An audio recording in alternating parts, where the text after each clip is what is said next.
Assalamualaikum warahmatullahi ta'ala wabarakatuh. Selamat datang kembali di channel Pixie Cerita Horor. Untuk kisah kali ini ada sebuah cerita yang ditulis oleh Om Ras. Dan untuk kisah yang akan saya bawakan kali ini, yaitu sebuah kisah yang berjudul Akibat Cinta Tidak Direstui. Dan untuk seperti apa kisahnya, mari kita simak cerita berikut ini. Nama dan tempat kejadian dalam cerita ini sudah disamarkan atas permintaan yang bersangkutan. Kamu pilih yang mana? Yang sudah bersusah payah melahirkanmu ini, atau perempuan murahan itu? Teriak seorang perempuan parubaya tersebut pada seorang laki-laki yang menundukkan wajahnya. Mama sudah tahu jawabanmu, ujarnya. Lalu tanpa rasa kasihan segera menyeret seorang perempuan yang berdiri tepat di samping laki-laki yang merupakan anak dari wanita parubaya tersebut. Melihat kekasihnya diseret paksa keluar rumah, si laki-laki itu tidak tinggal diam. Dia menangis dan memohon-mohon kepada ibunya untuk tidak melakukan hal tersebut kepada kekasihnya. Dan perempuan yang mengenakan pakaian syar'i berwarna merah itu terjatuh di atas lantai keramik putih pelataran rumah tersebut. Ia menangis sesegukan dengan kepala yang menunduk.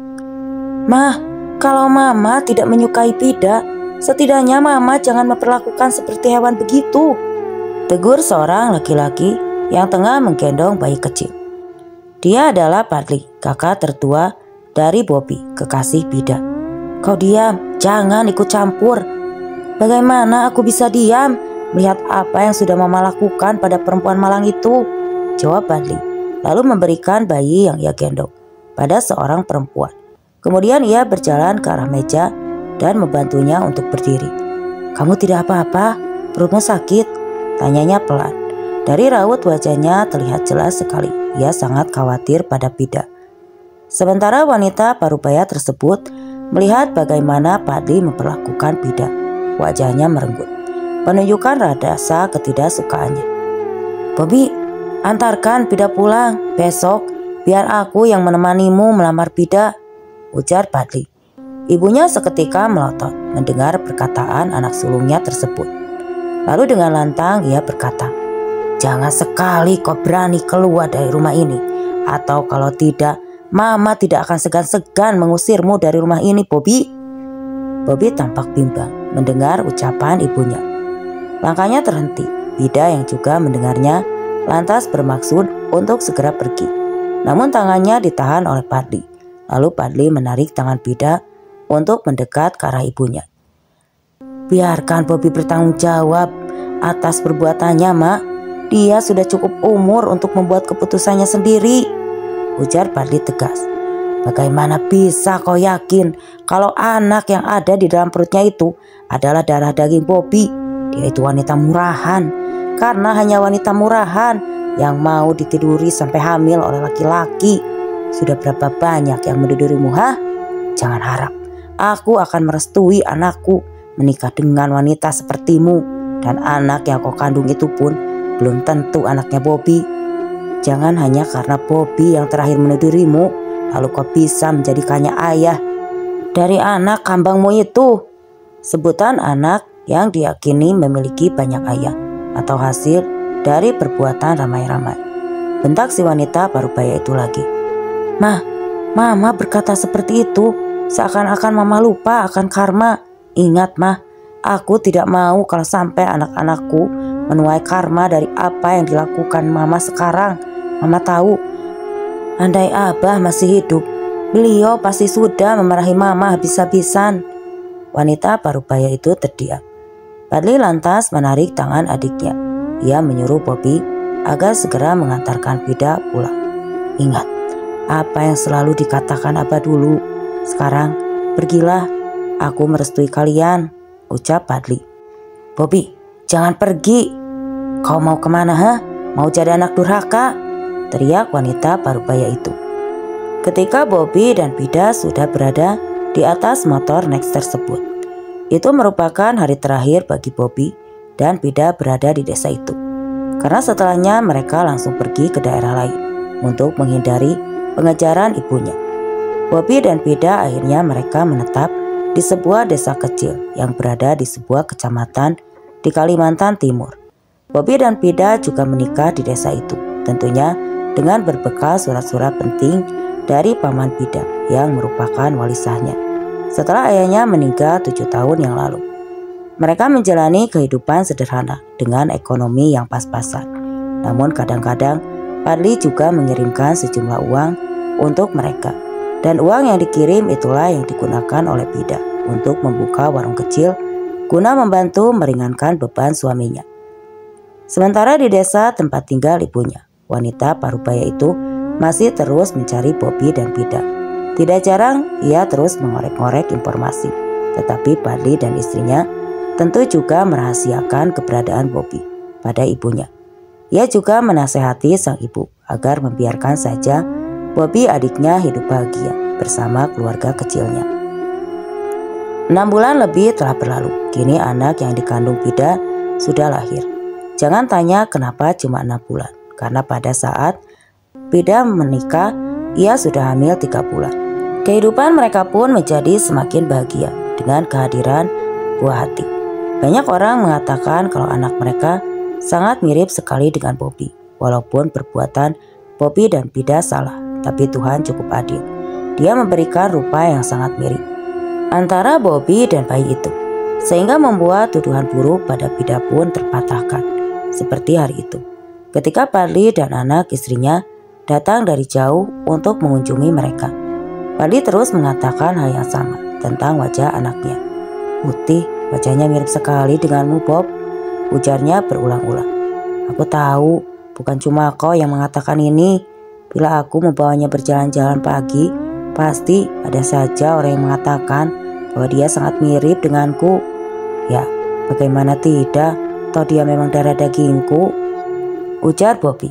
Padli tersenyum, namun beberapa saat kemudian senyumnya menghilang, berganti dengan tatapan yang sulit diartikan. "Ada apa?" tegur Bobby. Dia merasa sedih. "Bobby, aku merasa gagal menggantikan Abah untuk menasehatimu. Kasihan keponakanku ini harus tumbuh di antara orang-orang asing," ucapnya lirih. Bobby menarik napas panjang. Perlahan napasnya terdengar berat. "Aku memang rindu rumah, tapi di sini jauh lebih baik untuk anak dan istriku. Yang perlu kau ingat, aku tidak pernah menyalahkanmu. Malah aku dan Pida sangat berterima kasih dengan apa yang sudah kalian berikan pada kami." Mendengar perkataan Bobby, istrinya Padli lantas menatap suaminya, seolah meminta penjelasan dari apa yang baru saja dikatakan oleh Bobby. "Aku pernah beberapa kali mengirimkan uang untuk mereka. Aku lupa mengatakannya padamu," ujar Padli pada istrinya, yang membuat Bobby melongo. Istrinya Padli tidak menunjukkan reaksi apa-apa pada saat itu. Namun tiba-tiba rencana mereka berubah. Yang semula ingin menginap 3 hari, malah cuma jadi 1 hari saja. Itu pun mereka pulang dengan terburu-buru. Sebulan setelah itu, tiba-tiba saja Pida jatuh sakit. Setelah beberapa hari yang lalu, anak mereka juga jatuh sakit dan terus-terusan menangis, rewel. Semula Bobby pun mengira jika Pida sakit karena memang saat itu sedang musim orang-orang sakit. Anak-anak sampai orang tua di desa itu terserang flu dan demam. Namun meski begitu, tidak ada yang sakitnya selama Pida. Setelah 1 minggu lebih, ia terbaring dengan suhu tubuh yang sangat panas. Bahkan beberapa jenis obat penurun panas sudah dicoba, mulai dari obat warungan dokter sampai obat-obat kampung seperti pucuk kembang sepatu dan lain-lain. Tapi tidak ada satupun yang berhasil menurunkan panas badannya. Tetangga-tetangga yang memang sudah akrab dengan pasangan itu mengatakan bahwa sakitnya Pida ini bukanlah sakit biasa.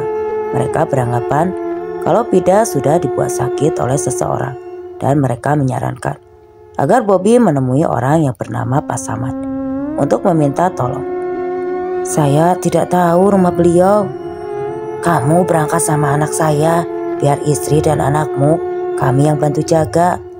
Akhirnya sore itu juga Bobby berangkat bersama Bias, pemuda yang baru berusia 17 tahun tersebut.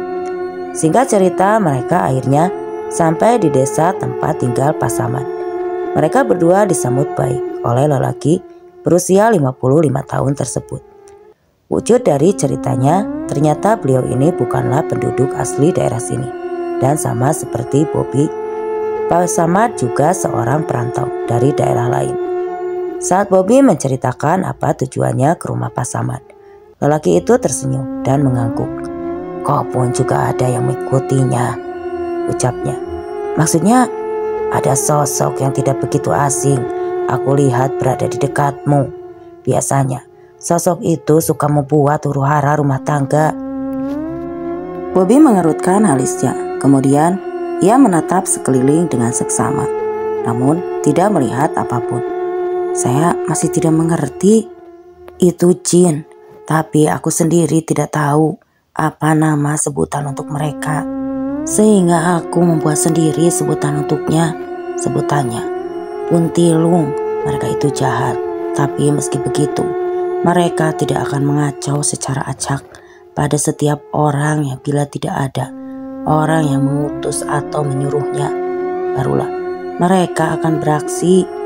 Kedatangan mereka bisa diketahui dengan ciri-ciri rumah terasa panas, atap berderit di setiap sarak sarung, atau keluarnya makhluk halus. Biasanya menjelang maghrib. Di dalam rumah banyak terdapat ulat pocong, dan kalau ada bayi di dalam rumah itu, bayi akan menangis terus-menerus dan menunjukkan rasa tidak betah berada di dalam rumah, tutur Pak Samad. Bobby terdiam dengan apa yang baru saja Pak Samad sampaikan tentang ciri-ciri kedatangan Puntilung ke dalam rumah itu. Sama persis dengan apa yang terjadi di rumah sewanya beberapa waktu lalu.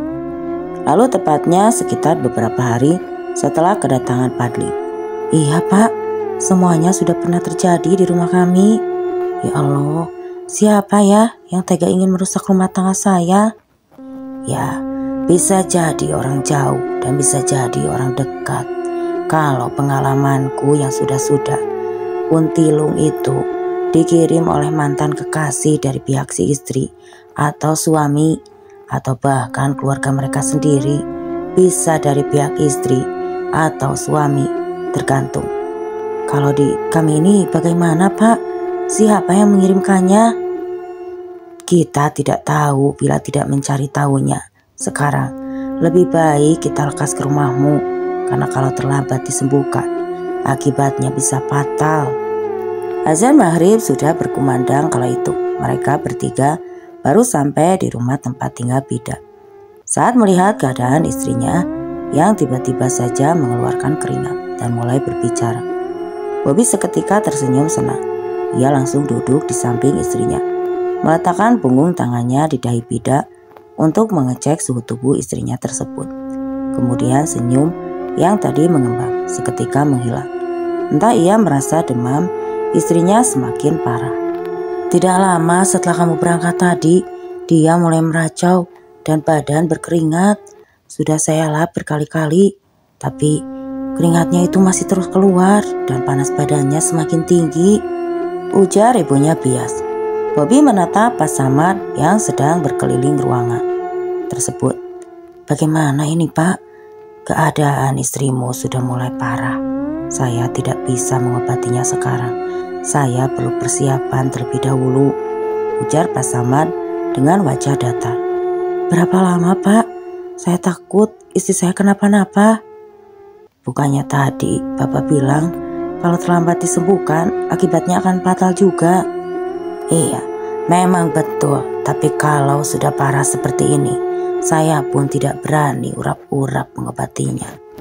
Karena bisa-bisa saya yang ada dalam bahaya." Bobby menarik napas panjang mendengar jawaban dari Pak Samad. Ia sedikit kecewa, namun sangat benar Bobby sendiri pun tidak ingin ada orang lain yang menjadi korban. "Baik Pak, saya akan menunggu. Semoga istri saya akan kuat," ucap Bobby pasrah. Setelah Pak Samad dan tetangga-tetangga sudah pulang ke rumah masing-masing, Bobby duduk di dekat Bida, berbaring sambil menggendong bayinya. Matanya sudah sangat berat sekali, namun bayinya akan terbangun dan menangis begitu diletakkan di atas tempat tidur. Akhirnya Bobby pun tidur dalam keadaan masih menggendong si bayi. Sekitar pukul 2 malam, Pida mulai meracau lagi, yang membuat Bobby langsung terbangun.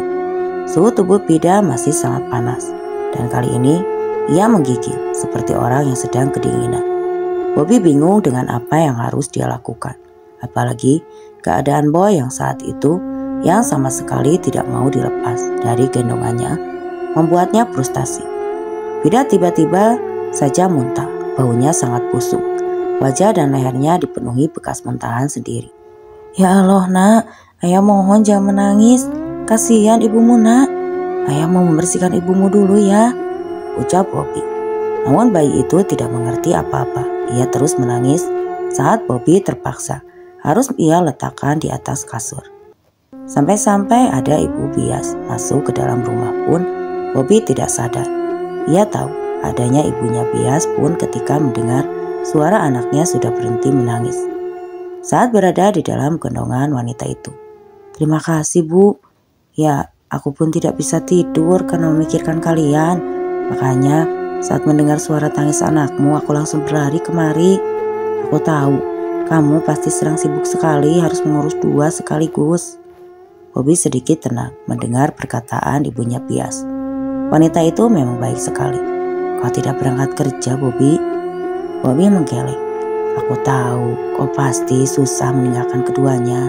Tapi kau juga harus bekerja untuk cari biaya pengobatan Pida dan susu anakmu. Kau tenang saja, aku akan menjaga mereka berdua untukmu. Kau bisa bekerja dengan tenang, ujar ibunya bias. Mendengar apa yang dikatakan ibunya bias, hati Bobby pun tersentuh. Ia terharu dan merasa sangat beruntung mendapatkan tetangga sebaik ibunya bias. Terima kasih bu. Hari-hari berlalu. Pada malam ketujuh, barulah Pak Samad muncul sambil menenteng bungkusan kain hitam yang di dalamnya entah berisi apa. Beliau membukanya di dekat Pida. Karena memang rumah sewaan itu tidak terlalu besar.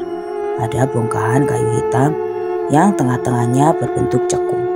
Ada juga akar-akaran aneh yang masing-masing saling mengikat satu sama lain. Dan berbagai macam benda yang tampaknya sangat aneh bagi Bobby. Ini adalah batang kayu, banyak yang khusus mengobati panah atau santet, ujar Pak Samad sembari menunjukkan bongkahan kayu hitam tersebut. Kalau yang ini, akar pohon kenanga putih. Akar yang seperti ini sangat jarang sekali adanya, dan bila menemukannya yang seperti ini, itu merupakan sebuah keberuntungan, ujar Pak Samad, memperhatikan akar yang saling mengikat satu sama lain. Malam ini, kita mulai pengobatannya, lanjutnya. Setelah menunggu sampai matahari terbenam, Pak Samad memulai ritual pengobatannya. Tidak ada yang boleh masuk ke kediaman rumah saat ritual berlangsung, bahkan anaknya Bu Pida pun terpaksa harus dititipkan pada ibu bias. Malam itu suasana sepi dan mencekam. Terlebih lagi adanya bau gahari dan dupa dan kemenyan yang bercampur jadi satu di udara. Beberapa kali Bobby terbatuk karena bau asap dari dupa-dupa dan kemenyan yang terus dibakar oleh Pak Samad. Beliau sendiri duduk bersila dengan jarak yang tidak jauh dari Pida berbaring. Beliau nampak khusyuk berjikir dan tidak lama kemudian tubuh Pida mulai bereaksi. Akar kayu pohon kenanga putih yang ujungnya sudah diraut hingga lancip itu pun digunakan untuk melukai tangan dan kaki Pida hingga berdarah. Namun anehnya, darah yang keluar dari telapak kaki kiri Pida itu terlihat menghitam. Sedangkan yang di kanan darahnya tampak seperti darah segar pada umumnya yang warnanya merah. Pak Samad menampung darah itu di sebuah wadah kecil dari tanah liat, lalu meletakkannya di atas kain hitam. Kemudian beliau mengambil bongkahan kayu panah itu dan mulai memutar-mutar kayu hitam lainnya yang berbentuk jauh lebih kecil di atasnya. Gerakannya mirip seperti mengulek sambal. Anehnya, tanpa dikasih air, cekungan pada kayu panah itu mulai dipenuhi dengan cairan hitam yang pekat. Setelah dirasa cukup pas, Pak Samad pun lantas berhenti dan mulai mengoleskannya pada telapak kaki dan tangan Pida yang tadi dilukai menggunakan akar pohon kenanga putih. Lalu Pak Samad mencampurkan darah yang berwarna hitam dari luka di kaki kiri Pida itu dengan cairan kayu panah dan membungkusnya dengan kain hitam. Coba kamu cek panas badannya, suruh Pak Samad pada Bobi. Alhamdulillah sudah dingin, Pak. Syukur alhamdulillah. Kau tunggu di sini ya. Aku akan keluar sebentar untuk menguburkan ini, kata Pak Samad. Bobi mengangguk. Lalu kemudian Pak Samad berjalan keluar dengan membawa darah tadi. Entah kenapa harus dikubur. Bobi pun sangat penasaran. Namun ia urungkan niatnya untuk bertanya. Setelah Pak Samad kembali masuk ke dalam rumah, Bobi pun mulai bertanya, apa istri saya sudah sembuh, Pak? Pak Samad menghela napas. Insya Allah. Lalu siapa kira-kira yang mengirimkan izin itu? Ibumu. Pernikahan kalian tanpa restu dan istrimu dianggap perempuan tidak baik olehnya.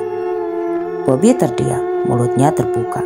Ia kaget dan tidak menyangka jika ibunya tega berbuat seperti itu pada Pida. Padahal Pida tidak sepenuhnya salah, karena mereka berdua melakukan itu atas dasar suka sama suka. Bahkan pada saat pertama kali itu terjadi, Pida masih gadis suci. Saya yang salah, Pak, bukan istri saya, ucap Bobi bergetar.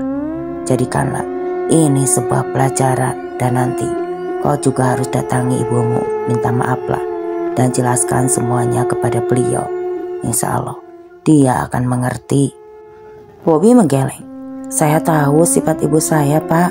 Dia tidak akan mau mendengarkan penjelasan kami anak-anaknya. Dia hanya menginginkan apa yang dia ucapkan selalu kami turuti.